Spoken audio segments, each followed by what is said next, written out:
ಸಿಂಹ ಲಗ್ನ ಸಿಂಹ ರಾಶಿಯ ಮಹನೀಯರೆಲ್ಲರಿಗೂ ನಮಸ್ಕಾರ. ಐ ಹೋಪ್ ನೀವೆಲ್ಲ ಚೆನ್ನಾಗಿದ್ದೀರಾ. ನಾನು ಕೂಡ ಚೆನ್ನಾಗಿದ್ದೀನಿ. ಈ ವಿಡಿಯೋದಲ್ಲಿ ನಿಮ್ಮ ಲಗ್ನಕ್ಕೆ ನಿಮ್ಮ ರಾಶಿಗೆ ಮಾರ್ಚ್ ತಿಂಗಳು ಹೇಗಿದೆ ಅಂತ ನೋಡ್ತಾ ಇದ್ದೀವಿ.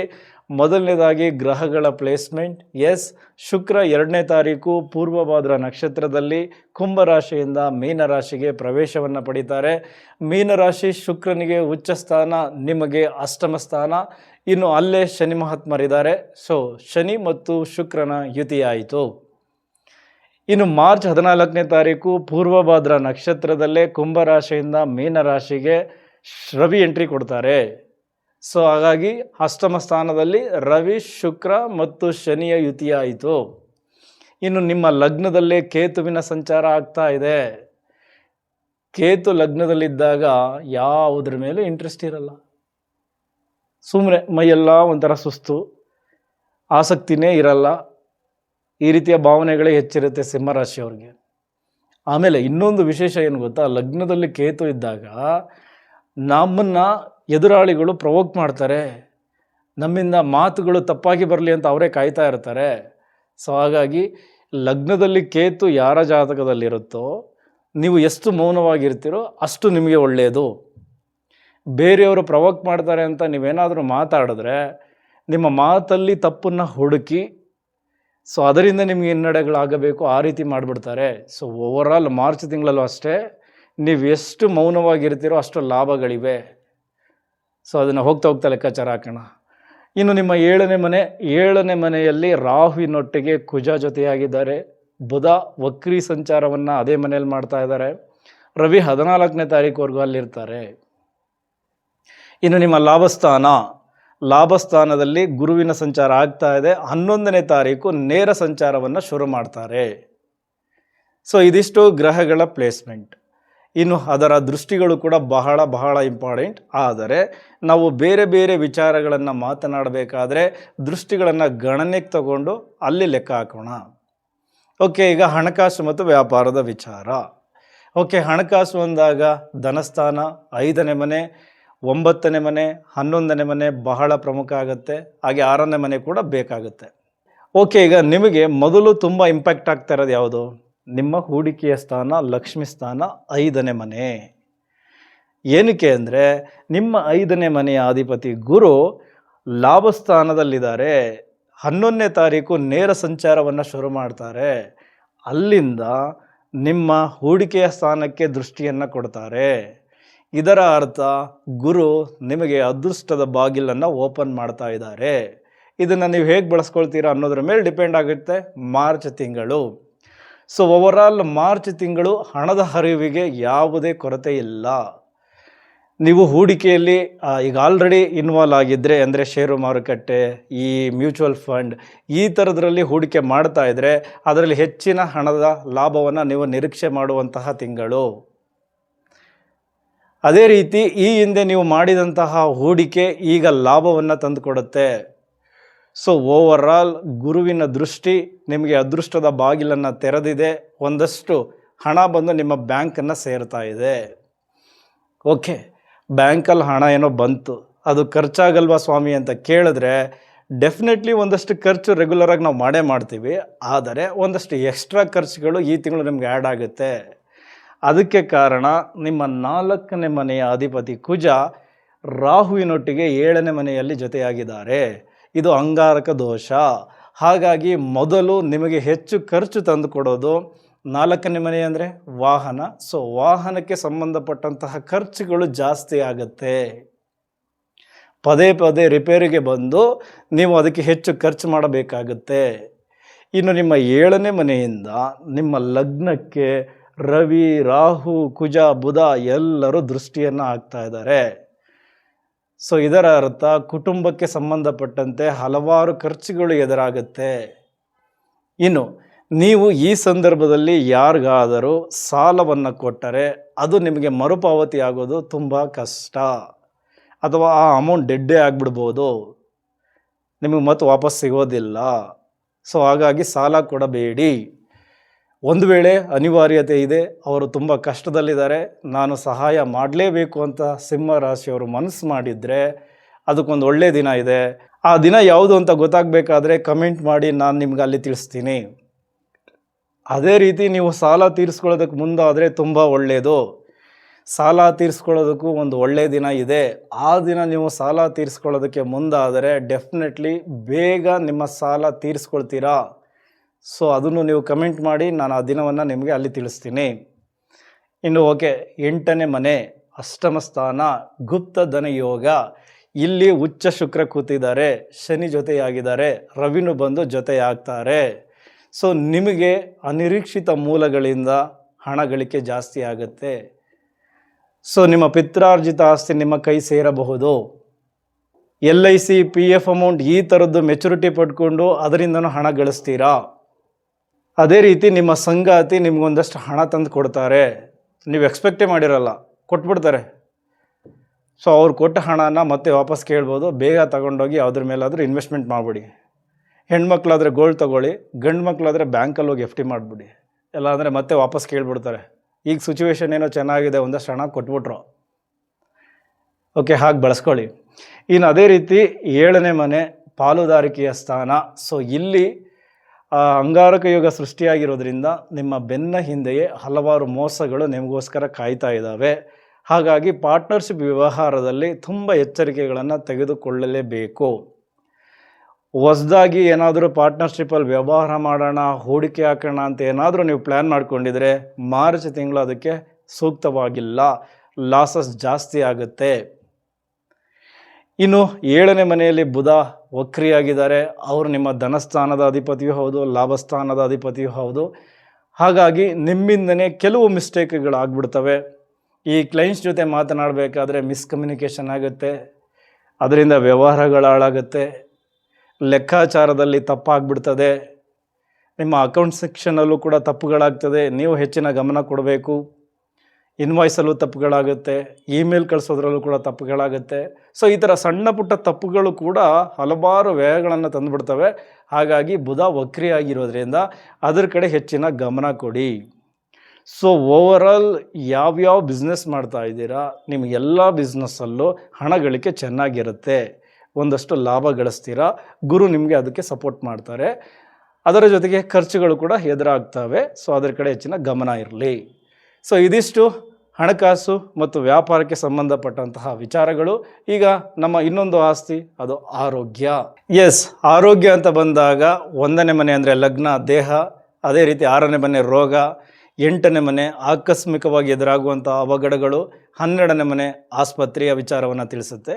ಈಗ ಲಗ್ನದಲ್ಲೇ ಕೇತು ಇರೋದ್ರಿಂದ ಮತ್ತು ಲಗ್ನಕ್ಕೆ 7ನೇ ಮನೆಯಿಂದ ಅಷ್ಟೂ ಗ್ರಹಗಳ ದೃಷ್ಟಿ ಬೀಳ್ತಾ ಇರೋದ್ರಿಂದ ಮೊದಲನೇದು ದೇಹಕ್ಕೆ ಚೈತನ್ಯ ಇಲ್ಲ, ದೇಹ ಸುಸ್ತಾಗ್ತಾ ಇದೆ, ನೂರಾರು ಟೆನ್ಷನ್ಗಳಿಂದ ನಿಮ್ಮ ದೇಹ ಬಳಲ್ತಾ ಇದೆ. ಸುಸ್ತು, ಮೈಕೈ ನೋವು, ವಿಪರೀತ ಕೋಪ, ಬಾಡಿ ಹೀಟ್ ಎಲ್ಲವೂ ಜಾಸ್ತಿ ಆಗ್ತಾ ಇದೆ. ಇನ್ನು ಬುಧ ವಕ್ರಿಯಾಗಿದ್ದಾರೆ. ಬುಧ ಸ್ಕಿನ್ ಮತ್ತು ನರಮಂಡಲದ ನಾಯಕ. ಹಾಗಾಗಿ ಸ್ಕಿನ್ ಅಲರ್ಜಿ ಜಾಸ್ತಿ ಆಗುತ್ತೆ, ಜಾಯಿಂಟ್ ಪೇನ್ಗಳು ಜಾಸ್ತಿ ಆಗುತ್ತೆ. ಇದರ ಜೊತೆಗೆ ಇನ್ನೂ ನಮ್ಮ ದೇಹವನ್ನು ಬಾಧಿಸೋದು ಕಣ್ಣಿನ ಹುರಿ, ನಿದ್ರಾಹೀನತೆ ಮತ್ತು ತಲೆನೋವು. ಇನ್ನು ಇದರ ಜೊತೆಗೆ ಮುಖ್ಯವಾಗಿ ಗಮನಿಸಬೇಕಾಗಿರುವುದು 7ನೇ ಮನೆಯಲ್ಲಿ ಅಂಗಾರಕ ದೋಷ. ರಾಹು ಮತ್ತು ಕುಜ ಒಂದಾದಾಗ ಹಲವಾರು ತೊಂದರೆಗಳು ಎದುರಾಗ್ತದೆ. ಈಗ ಆಲ್ರೆಡಿ ನೀವು ಹೊರಗಡೆ ನೋಡ್ತಾ ಇದ್ದೀರಾ, ಬೆಂಕಿಯ ಅನಾಹುತಗಳು ಜಾಸ್ತಿ ಆಗ್ತಾ ಇದೆ. ಹಾಗಾಗಿ ನಿಮ್ಮ ಈ 7ನೇ ಮನೆಯಲ್ಲಿ ಈ ಅಂಗಾರಕ ದೋಷ ಆಗ್ತಾ ಇರೋದ್ರಿಂದ ನಿಮ್ಮ ಸಂಗಾತಿಯ ಆರೋಗ್ಯದಲ್ಲಿ ಹೆಚ್ಚು ಕಡಿಮೆ ಆಗ್ಬೋದು, ಅದರ ಕಡೆ ಗಮನ ಇರಲಿ. ಇನ್ನು ನೀವು ವೆಹಿಕಲ್ ಅಂದರೆ 4ನೇ ಮನೆ ವೆಹಿಕಲ್ನ ತೋರಿಸೋದ್ರಿಂದ ನೀವು ವೆಹಿಕಲಲ್ಲಿ ಓಡಾಡಬೇಕಾದರೆ ಅದರಿಂದನೂ ಕೂಡ ತೊಂದರೆಗಳು ಎದುರಾಗ್ತವೆ. ದೇಹಕ್ಕೆ ತೊಂದರೆಗಳಾಗಬಹುದು, ಸಣ್ಣ ಪುಟ್ಟ ಗಾಯಗಳಾಗಬಹುದು. ಸೊ ವಿತೌಟ್ ಹೆಲ್ಮೆಟ್ ಹೊರಗಡೆ ಹೋಗಬೇಡಿ. ಕಾರಲ್ಲಿ ಓಡಾಡಬೇಕಾದ್ರೆ ಓವರ್ ಸ್ಪೀಡ್ ಬೇಡ, ಓವರ್ಟೇಕ್ ಬೇಡ, ಬೆಲ್ಟನ್ನು ಕಡ್ಡಾಯವಾಗಿ ಹಾಕಿ. ಇನ್ನು 9ನೇ ಮನೆ ದೂರದ ಪ್ರಯಾಣವನ್ನು ತೋರಿಸುತ್ತೆ. ಕುಜ ಇಲ್ಲಿ 7ನೇ ಮನೆಯಲ್ಲಿ ರಾಹುವಿನ ಜೊತೆ ಸೇರಿಕೊಂಡಿದ್ದಾರೆ. ನಿಮ್ಮ 9ನೇ ಮನೆಯ ಅಧಿಪತಿ ಕುಜನೂ ಹೌದು. ಹಾಗಾಗಿ ಸ್ವಲ್ಪ ಇದ್ದಕ್ಕಿದ್ದಂಗೆ ದಿಢೀರಂತ ಆತುರದ ನಿರ್ಧಾರ ತಗೊಂಡು ದೂರದ ಪ್ರಯಾಣಕ್ಕೆ ಮುಂದಾಗ್ಬಿಡ್ತೀರಾ. ಸೊ ಈಗ ಆ ಪ್ರಯಾಣವನ್ನು ಮಾಡಬೇಡಿ. ಸೊ ಒಂದು ವೇಳೆ ನೀವು ಮಾಡಲೇಬೇಕು, ಅನಿವಾರ್ಯತೆ ಇದೆ ಅಂದರೆ ನಿಮ್ಮ ನಕ್ಷತ್ರಕ್ಕೆ ಅನುಗುಣವಾಗಿ ಈ ಸಾಧಕ ತಾರೆ, ಮಿತ್ರ ತಾರೆ, ಈ ಥರದ ದಿನಗಳು ಬರ್ತವೆ. ಆ ನಕ್ಷತ್ರಗಳಲ್ಲೇ ಪ್ರಯಾಣವನ್ನು ಬೆಳೆಸಿ. ಸೊ ಅದಕ್ಕೆ ಸಂಬಂಧಪಟ್ಟಂತಹ ಮಾಹಿತಿ ಬೇಕು ಅಂದರೆ ನನ್ನ ವಾಟ್ಸಪ್ ನಂಬರ್ಗೆ ನೀವು ಮೆಸೇಜ್ ಮಾಡಿ. ಓಕೆ, ಸೊ ಒಟ್ಟಾರೆ ಈ ಅಂಗಾರಕ ದೋಷದಿಂದ ತಪ್ಪಿಸ್ಕೋಬೇಕು ಅಂದರೆ ಮನೆಯಲ್ಲಿ ವಿದ್ಯುತ್, ಬೆಂಕಿ, ಮನೆಯಲ್ಲಿ ಬಳಸುವ ಸಣ್ಣ ಪುಟ್ಟ ಆಯುಧಗಳು, ಇದರಿಂದ ಎಚ್ಚರಿಕೆಯನ್ನು ತೆಗೆದುಕೊಳ್ಳಲೇಬೇಕು. ಇದಿಷ್ಟು ಆರೋಗ್ಯಕ್ಕೆ ಸಂಬಂಧಪಟ್ಟಂತಹ ವಿಚಾರಗಳು. ಈಗ ಪ್ರೀತಿ, ಪ್ರೇಮ, ಗಂಡ ಹೆಂಡತಿ, ನೀನೇ ಎಲ್ಲ ನೀನಿರದೆ ಬಾಳೇ ಇಲ್ಲ ಅನ್ನುವಂತಹ ಶುದ್ಧ ಪ್ರೀತಿಯಲ್ಲಿರುವಂತಹ ಪ್ರೇಮಿಗಳಿಗೆ ಇದು ನಿಜವಾಗ್ಲೂ ಅದ್ಭುತವಾಗಿರೋ ತಿಂಗಳು. ನಿಮ್ಮ ಪ್ರೀತಿಯನ್ನು ಉಳಿಸಿಕೊಳ್ಳುವ ತಿಂಗಳು, ಗೆಲ್ಲಿಸಿಕೊಳ್ಳುವ ತಿಂಗಳು. ಎಸ್, ಇಷ್ಟು ದಿನ ನಿಮ್ಮ ಪ್ರೀತಿಯನ್ನು ಮನೆಯವರು ಒಪ್ತಾರಾ ಅಂತ ನೀವು ಚಿಂತೆ ಮಾಡ್ತಿದ್ರಿ. ಗುರು ನೇರ ಸಂಚಾರ ಮಾಡಿ ನಿಮ್ಮ 5ನೇ ಮನೆಗೆ ದೃಷ್ಟಿಯನ್ನು ಕೊಡ್ತಾ ಇದ್ದಾರೆ. ಹಾಗಾಗಿ ನಿಮ್ಮ ಪ್ರೀತಿಗೆ ಒಪ್ಪಿಗೆ ಸಿಗುತ್ತೆ ನಿಮ್ಮ ಮನೆಯವರಿಂದ. ನೀವು ಪ್ರಯತ್ನ ಮಾಡಬಹುದು. ಅದೇ ರೀತಿ 11ನೇ ಮನೆಯಲ್ಲಿ ಗುರು ಕುಂತಿರೋದ್ರಿಂದ ಇಷ್ಟು ದಿನ ಸ್ನೇಹಿತರಾಗಿದ್ದಿರಿ, ಈಗ ದಿಢೀರಾಗಿ ಪ್ರೇಮಿಗಳಾಗ್ಬಿಡ್ತೀರಾ. ನಿಮ್ಮ ಸ್ನೇಹ ವಲಯದಲ್ಲೇ ಈ ಪ್ರೀತಿ ಪ್ರೇಮ ಚಿಗುರುತ್ತೆ. ಹೊಸದಾಗಿ ಪ್ರಪೋಸ್ ಮಾಡಿದ್ರೆ ನಿಮ್ಮ ಪ್ರೀತಿಯನ್ನು ಸ್ವೀಕರಿಸ್ತಾರೆ. ಅದರ ಜೊತೆಗೆ ನಿಮಗೆ ಯಾರಾದರೂ ಬಂದು ಈಗ ಪ್ರಪೋಸ್ ಮಾಡಿದ್ರೆ ಡೆಫಿನೆಟ್ಲಿ ಅವರು ಒಳ್ಳೆಯ ವ್ಯಕ್ತಿಗಳಾಗಿರ್ತಾರೆ. ಸೊ ಒಟ್ಟಾರೆ ಇದು ನಿಮ್ಮ ಪ್ರೀತಿಯನ್ನು ಕಾಪಾಡಿಕೊಳ್ಳೋಕ್ಕೆ ಮತ್ತು ನಿಮ್ಮ ಪ್ರೀತಿಯನ್ನು ಇನ್ನೊಂದು ಹಂತಕ್ಕೆ ತೆಗೆದುಕೊಂಡು ಹೋಗೋಕ್ಕೆ, ಅಂದರೆ ಮದುವೆ ಆಗೋಕ್ಕೆ ತುಂಬ ಚೆನ್ನಾಗಿರುವ ತಿಂಗಳು. ಬಳಸ್ಕೊಳ್ಳಿ. ಇದು ಪ್ರೀತಿ ಪ್ರೇಮದ ವಿಚಾರ. ಆದರೆ ಗಂಡ ಹೆಂಡತಿಯ ವಿಚಾರ ಇನ್ನೂ ವಿಭಿನ್ನವಾಗಿದೆ. ಇಲ್ಲಿ ನೀವು ಸೈಲೆಂಟ್, ನಿಮ್ಮ ಪಾರ್ಟ್ನರ್ ವೈಲೆಂಟ್, ವಿಪರೀತ ಕೋಪವನ್ನು ತೋರಿಸ್ತಾ ಇದ್ದಾರೆ. ಅವರ ಮಾತುಗಳು ನಿಮಗೆ ಕೋಪ ಬರಿಸ್ತಾ ಇದೆ. ಈಗೋ ಕ್ಲಾಸಸ್ ಜಾಸ್ತಿ ಆಗ್ತಾ ಇದೆ. ಪರಸ್ಪರ ಹೊಂದಾಣಿಕೆ ಕಷ್ಟ ಆಗ್ತಾ ಇದೆ. ಹಳೆಯ ವಿಚಾರಗಳನ್ನು ಕೆದಕಿ ಗಲಾಟೆಗಳನ್ನು ಮಾಡ್ತಾ ಇದ್ದೀರಾ. ಒಟ್ಟಿನಲ್ಲಿ ಮನೆಯಲ್ಲಿ ಮತ್ತು ನಿಮ್ಮ ಮನಸ್ಸಿನಲ್ಲಿ ಶಾಂತಿ ನೆಮ್ಮದಿ ಸಿಗ್ತಾ ಇಲ್ಲ. ಹಾಗಂತ ಗಂಡ ಹೆಂಡತಿ ಈ ತಿಂಗಳು ದೂರ ಆಗ್ಬಿಡ್ತಾರ? ದೊಡ್ಡ ಮಟ್ಟದ ಡಿಸ್ಟೆನ್ಸ್ ಬಂದ್ಬಿಡ್ತದ ನಿಮ್ಮಿಬ್ಬರ ನಡುವೆ? ನೋ. ಏನಕ್ಕೆ ಅಂದರೆ ಗುರುವಿನ ದೃಷ್ಟಿ. ಹಾಗಾಗಿ ಇಬ್ಬರಲ್ಲೊಬ್ಬರು ರಾಜಿಗೆ ಮುಂದಾಗ್ತೀರಾ, ನಿಮ್ಮ ಸಂಬಂಧಗಳನ್ನು ಕಾಪಾಡ್ಕೊಳ್ತೀರಾ. ನನಗೆ ಗೊತ್ತಿಲ್ಲ ಇದನ್ನು ಹೇಳಬೇಕೋ ಬೇಡವೋ ಅಂತ, ಬಟ್ ನಿಮ್ಮ ಇನ್ಫಾರ್ಮೇಷನ್ಗೋಸ್ಕರ ಹೇಳ್ತಾ ಇದ್ದೀನಿ. ಈ ತಿಂಗಳು ಶುಕ್ರ 8ನೇ ಮನೆಯಲ್ಲಿ, ಅದು ಗುಪ್ತ ಪ್ರೀತಿಯನ್ನು ತೋರಿಸುತ್ತೆ. ಹಾಗಾಗಿ ಹೊರಗಿನ ಸಂಬಂಧಕ್ಕೆ ನಿಮ್ಮ ಮನಸ್ಸು ವಾಲಬಹುದು. ಬಟ್ ಅಲ್ಲಿ ಶನಿ ಕುಂತಿರೋದ್ರಿಂದ ನೀವು ಆ ಥರದ್ದೇನಾದರೂ ಮನಸ್ಸು ಮಾಡಿದರೆ ಅದರಿಂದ ನಿಮಗೆ ತೊಂದರೆಗಳು ಜಾಸ್ತಿ. ಸೊ ಅದ್ರ ಕಡೆ ಎಚ್ಚರಿಕೆ ಇರಲಿ. ಇದಿಷ್ಟು ಗಂಡ ಹೆಂಡತಿ ಮತ್ತು ಪ್ರೀತಿ ಪ್ರೇಮದ ವಿಚಾರ. ಓಕೆ, ಈಗ ಕಾನೂನು ಮತ್ತು ವಕೀಲರು. ಎಸ್, ಕಾನೂನು ಅಂತ ಬಂದಾಗ ನೋಡಿ, ಒಂದು ದುಸ್ಥಾನದ ಅಧಿಪತಿ ಇನ್ನೊಂದು ದುಸ್ಥಾನಕ್ಕೆ ಹೋಗಿ ಕೂತ್ಕೊಂಡಾಗ ಅದು ವಿಪರೀತ ರಾಜಯೋಗ ಆಗಿ ಕ್ರಿಯೇಟ್ ಆಗುತ್ತೆ. Minus into minus is equal to plus. Yes, ನಿಮಗೆ ವಿಪರೀತ ರಾಜಯೋಗ. ಯಾಕೆ ಅಂದರೆ ನಿಮ್ಮ 6ನೇ ಮನೆಯ ಅಧಿಪತಿ ಶನಿ 8ನೇ ಮನೆಯಲ್ಲಿ ಕುಂತಿದ್ದಾರೆ. ಹಾಗಾಗಿ ನಿಮ್ಮ ವಿರುದ್ಧ ನಿಮ್ಮ ಎದುರಾಳಿಗಳು ಏನೇ ಪ್ರಯತ್ನ ಪಟ್ಟರು, ಏನೇ ತಂತ್ರಗಳನ್ನು ಪ್ರಯೋಗ ಮಾಡಿದ್ರೂ ಅದು ವಾಪಸ್ ಅವರಿಗೆ ತಿರುಗುಬಾಣವಾಗುತ್ತೆ. ಹಾಗಂತ ನಿಮಗೆ ಸುಲಭವಾಗಿ ಈ ಕೋರ್ಟ್ ಹಾಲಲ್ಲಿ ಜಯ ಸಿಗೋದಿಲ್ಲ. ಏನಕ್ಕೆ ಅಂದರೆ ಬುಧ ವಕ್ರಿ ಆಗಿರೋದ್ರಿಂದ ನಿಮ್ಮಿಂದನೇ ಹಲವಾರು ಮಿಸ್ಟೇಕ್ಗಳಾಗುತ್ತೆ. ಲಗ್ನದಲ್ಲಿ ಕೇತು ಇರೋದ್ರಿಂದ ನೀವು ಪ್ರವೋಕ್ ಆಗಿ ನೀವು ಮಾತುಗಳನ್ನು ಆಡಿ ಆ ಮಾತುಗಳಲ್ಲಿ ತಪ್ಪುಗಳನ್ನು ಹುಡುಕಿ ಅಲ್ಲಿ ನಿಮಗೆ ಮತ್ತಷ್ಟು ಹಿನ್ನಡೆ ಆಗುವ ರೀತಿ ನೋಡ್ಕೊಳ್ತಾರೆ ನಿಮ್ಮ ಅಪೋಸಿಟ್ ಇರೋರು. ಹಾಗಾಗಿ ಈ ವಿಪರೀತ ರಾಜಯೋಗ ಆ್ಯಕ್ಟಿವೇಟ್ ಆಗಬೇಕಂದ್ರೆ ಲಗ್ನದಲ್ಲಿರುವ ಕೇತುವಿನ ಪ್ರಭಾವವನ್ನು ಕಡಿಮೆ ಮಾಡ್ಕೋಬೇಕು. ಬೇರೆಯವರು ಮಾತನಾಡ್ತಾರೆ, ಪ್ರವೋಕ್ ಮಾಡ್ತಾರೆ, ನೀವು ಕೋಪ ಮಾಡ್ಕೋಬಾರ್ದು, ಮೌನದಲ್ಲೇ ಎಲ್ಲವನ್ನು ಉತ್ತರಿಸಬೇಕು. ಆಗ ಮಾತ್ರ ಕೋರ್ಟ್ ಕೇಸಲ್ಲಿ ನಿಮಗೆ ಜಯ ಸಿಗುತ್ತೆ. ಈ ದಾಖಲೆಗಳಲ್ಲಿ ತಪ್ಪು ಮಾಹಿತಿಯನ್ನು ನೀವು ಹಾಕ್ತೀರಾ, ನಿಮ್ಮ ಲಾಯರು ಕೂಡ ಮಿಸ್ಟೇಕ್ ಮಾಡಬಹುದು. ಅದರ ಕಡೆ ಹೆಚ್ಚಿನ ಗಮನ ಇರಲಿ. ಸೊ ಓವರಾಲ್ ಈ ಕ್ರಿಮಿನಲ್ ಕೇಸ್ಗಳು ಮತ್ತು ಸಿವಿಲ್ಗೆ ಸಂಬಂಧಪಟ್ಟಂತಹ ಕೇಸ್ಗಳಲ್ಲಿ ತೀರ್ಪು ಸಿಗುತ್ತೆ. ಅದರಲ್ಲಿ ಯಾರ್ಯಾರು ಇದ್ದೀರಾ ಈ ಸಿಂಹ ರಾಶಿಯವರು ನಿಮ್ಮ ಪರವಾಗಿರುತ್ತೆ. ಎಸ್, ಇನ್ನು ನಮ್ಮ ವಕೀಲರ ಬಗ್ಗೆ ಹೇಳೋದಾದರೆ ನಿಮ್ಮ 7ನೇ ಮನೆಯ ಅಧಿಪತಿ ಅಷ್ಟಮ ಸ್ಥಾನದಲ್ಲಿ ಶುಕ್ರನ ಜೊತೆ ಯುತಿಯಾಗಿದ್ದಾರೆ. ಹಾಗಾಗಿ ಹೈ ಪ್ರೊಫೈಲ್ ಕೇಸ್ಗಳು ನಿಮ್ಮನ್ನು ಹುಡ್ಕೊಂಡು ಬರ್ತವೆ. ದೊಡ್ಡ ಮಟ್ಟದ ಕೇಸ್ಗಳು, ದೊಡ್ಡ ಮಟ್ಟದ ಹಣ. ಸೊ ಓವರಾಲ್ ಒಳ್ಳೆಯ ಫೀಸ್, ನಿಮಗೂ ಕೂಡ ಹಣ ಗಳಿಕೆ ಜಾಸ್ತಿ ಆಗುತ್ತೆ. ನಿಮಗೂ ಕೂಡ ವಿಪರೀತ ರಾಜಯೋಗ. ಹಾಗಾಗಿ ನಿಮ್ಮ ಎದುರಾಳಿ ಲಾಯರ್ ಅವರದೇ ಮಿಸ್ಟೇಕಿಂದ ನೀವು ನಿಮ್ಮ ಕೇಸಲ್ಲಿ ಗೆಲ್ಲುವ ಹಾಗೆ ಮಾಡಿಬಿಡ್ತಾರೆ. ಎಗೈನ್ ಇಲ್ಲಿ ನೀವು ತುಂಬ ಎಚ್ಚರಿಕೆಯನ್ನು ತೆಗೆದುಕೊಳ್ಳಬೇಕಾಗಿರುವುದು ವಕ್ರಿ ಬುಧನಿಂದ. ನಿಮ್ಮ ಜೂನಿಯರ್ಸ್ಗಳು ತಪ್ಪು ಮಾಡಿಬಿಡ್ತಾರೆ. ನಿಮ್ಮ ಕ್ಲೈಂಟ್ಸ್ ಕ್ರಾಸ್ ಎಕ್ಸಾಮಿನೇಷನಲ್ಲಿ ನಿಮಗೆ ಮುಜುಗರ ಆಗಬೇಕು, ಆ ರೀತಿ ನಡ್ಕೊಬಿಡ್ತಾರೆ. ಸೊ ಅವ್ರನ್ನ ಸರಿಯಾಗಿ ರೆಡಿ ಮಾಡಬೇಕು ನೀವು. ಇಲ್ಲ ಅವರೇ ಒಂದಷ್ಟು ಸತ್ಯಗಳನ್ನು ನಿಮ್ಮಿಂದ ಮುಚ್ಚಿಟ್ಟಿರಬಹುದು. ಓಕೆ, ಅದ್ರ ಕಡೆ ಹೆಚ್ಚಿನ ಗಮನ ಇರಲಿ. ಸೊ ಇದಿಷ್ಟು ನೀವು ಮಾರ್ಚ್ ತಿಂಗಳಲ್ಲಿ ಎಚ್ಚರಿಕೆಗಳನ್ನು ತೆಗೆದುಕೊಳ್ಳಬೇಕು. ಹಣ ಗಳಿಕೆಗೆ ತೊಂದರೆ ಇಲ್ಲ. ನಿಮಗೆ ಕೋರ್ಟ್ ಹಾಲಲ್ಲಿ ಗೌರವ ಹೆಚ್ಚಾಗುವಂತಹ ತಿಂಗಳು. ನಿಮ್ಮ ವಾದ ಮಂಡನೆ, ಕ್ರಾಸ್ ಎಕ್ಸಾಮಿನೇಷನ್ ಎಲ್ಲವೂ ಚೆನ್ನಾಗಿದೆ. ಸೊ ಅದನ್ನು ಸರಿಯಾಗಿ ಬಳಸ್ಕೊಳ್ಳಿ.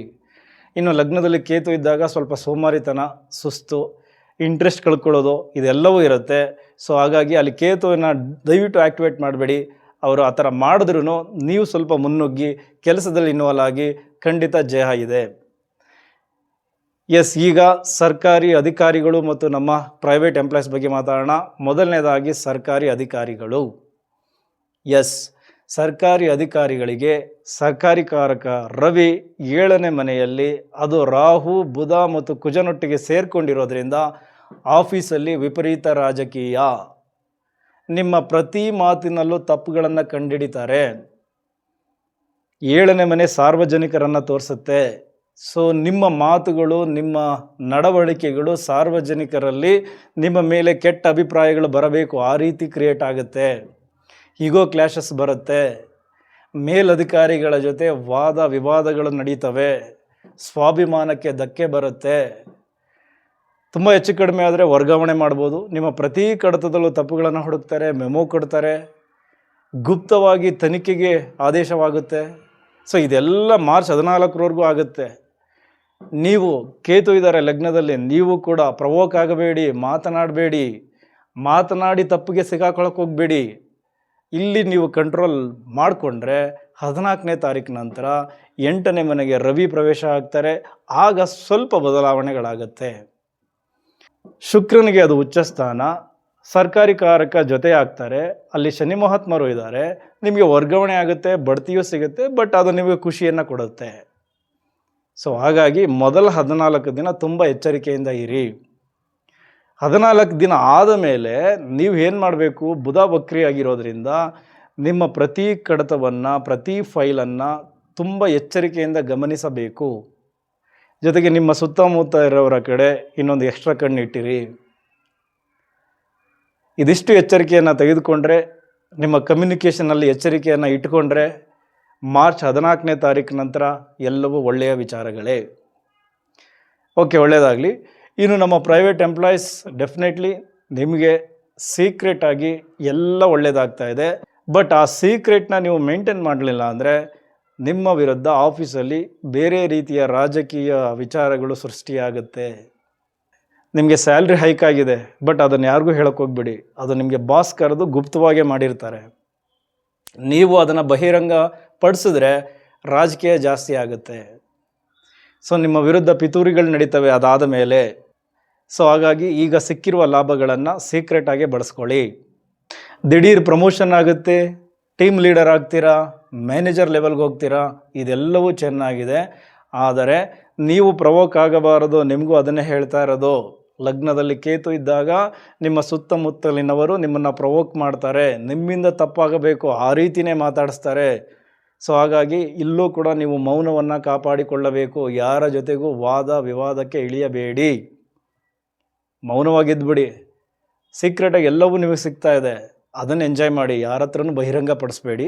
ಸೊ ಇದು ನಿಮಗೆ ಈ ತಿಂಗಳು ತಂದುಕೊಡ್ತಾ ಇರ್ತಕ್ಕಂಥ ಅದೃಷ್ಟ. ಸೊ ಅದನ್ನು ಹಾಗೇ ಬಳಸ್ಕೋಬೇಕು.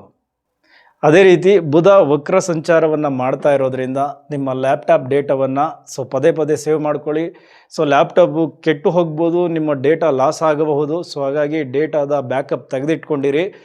ಇನ್ನು ಸ್ವಲ್ಪ ಎಚ್ಚರಿಕೆಯನ್ನು ತೆಗೆದುಕೊಳ್ಳಿ. ಇಮೇಲ್ ಕಳಿಸ್ಬೇಕಾದ್ರೆ, ಕ್ಲೈಂಟ್ಸ್ ಜೊತೆ ಮಾತಾಡಬೇಕಾದ್ರೆ ಇಲ್ಲಿ ಸ್ವಲ್ಪ ಮಿಸ್ಕಮ್ಯುನಿಕೇಷನ್ ಆಗಬಹುದು, ನಿಮ್ಮಿಂದನೇ ತಪ್ಪುಗಳಾಗಬಹುದು.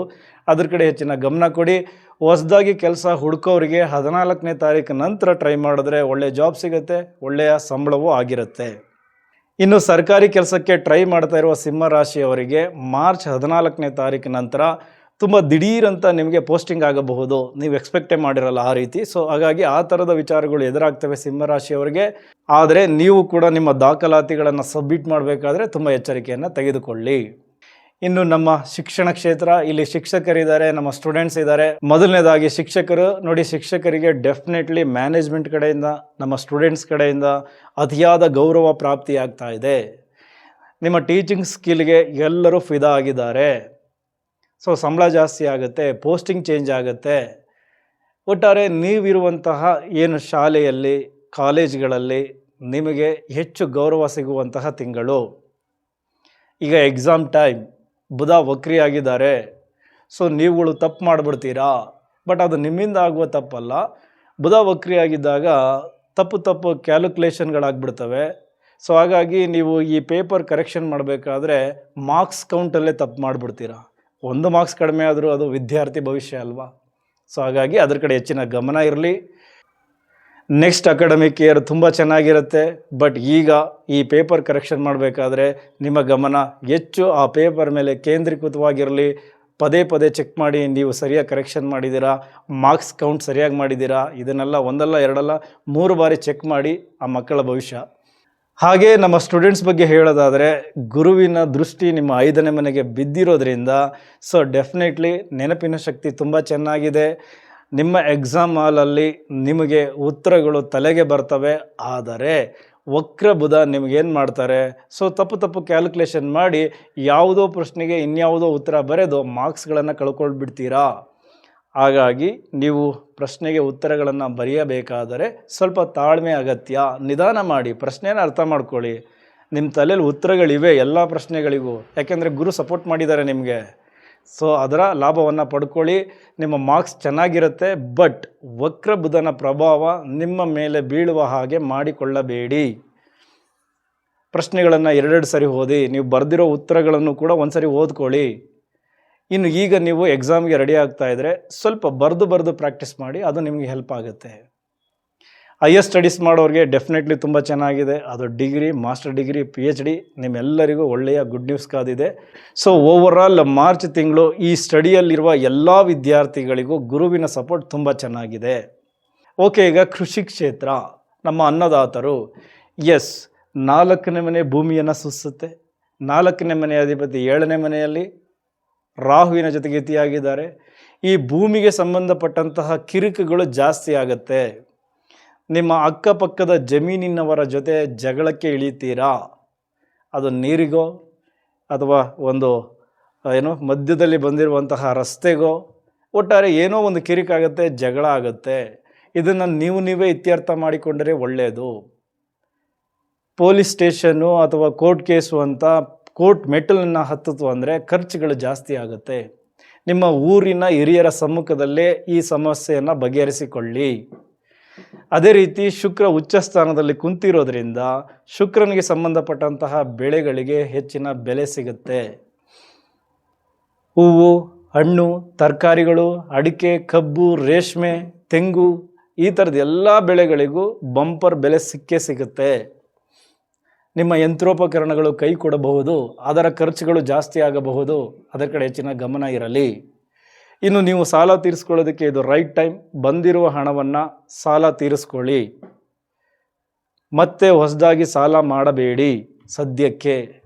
ಹಾಗೆ ಯಾರಾದರೂ ಸಾಲ ಕೇಳಿದ್ರೆ ದಯವಿಟ್ಟು ಕೊಡಕ್ಕೆ ಹೋಗಬೇಡಿ, ವಾಪಸ್ ಬರಲ್ಲ. ಇದಿಷ್ಟು ಕೃಷಿ ಕ್ಷೇತ್ರದಲ್ಲಿ ನಮ್ಮ ಅನ್ನದಾತರು ಎಚ್ಚರಿಕೆಯನ್ನು ತೆಗೆದುಕೊಳ್ಳಬೇಕು. ಹಾಗೆ ನಿಮ್ಮ ಆರೋಗ್ಯದ ಕಡೆ ಹೆಚ್ಚಿನ ಗಮನ ಇರಲಿ. ಯಾಕೆಂದರೆ ಅಂಗಾರಕ ಯೋಗ 7ನೇ ಮನೆಯಲ್ಲಿ ಆಗ್ತಾ ಇದೆ. ಸೊ ಸ್ವಲ್ಪ ಹೊರಗಡೆ ಓಡಾಡಬೇಕಾದ್ರೆ, ಯಾಕೆಂದರೆ ಬಿಸಿಲಲ್ಲಿ ಜಾಸ್ತಿ ಇರ್ತೀರಾ, ಬಾಡಿ ಹೀಟ್ ಜಾಸ್ತಿ ಆಗುತ್ತೆ.